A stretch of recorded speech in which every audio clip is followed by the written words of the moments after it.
Brightness লাগে না, যে মনে হচ্ছে যেন আমার মুখটা কিন্তু ফ্রেশ, কিছু পিম্পলস বা কিছু নেই, কিন্তু তবুও যেন একটু চাই যে গ্লো থাকুক, এক কথা যেটা হোক।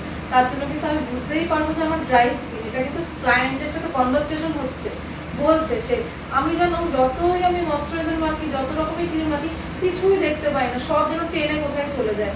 আর দেখো আমার নাকের পাশে না, নোজের পাশে না কেমন যেন স্কিন টাইপের ওঠে, শীতকালে তো প্রচুর ওঠে, এখানে স্কিন ওঠে। আর কেমন লাইন্স গুলো এখানে পড়ে গেছে দেখো চোখের পাশে। ড্রাই স্কিন মানে লাইন্স তাড়াতাড়ি আসবে, বয়সের ছাপ পড়বে, সেখানে লাইন্স দেখবে, এখানে টি জোনে চলে আসবে, স্মাইল লাইনে এখানে লাইন্স তাড়াতাড়ি চলে আসে। এই যে হাসছি, এই যে কথা বলছি, কম বয়সের মধ্যে ডিপ করে লাইন্স পড়ে যাবে। ড্রাই স্কিনে এটা হয়। তাহলে ড্রাই স্কিন যাদের থাকবে তাহলেও কিন্তু বেশি করে জল খেতে হবে, ভেজিটেবল খেতে হবে, ভিতর থেকে ঠিক করো।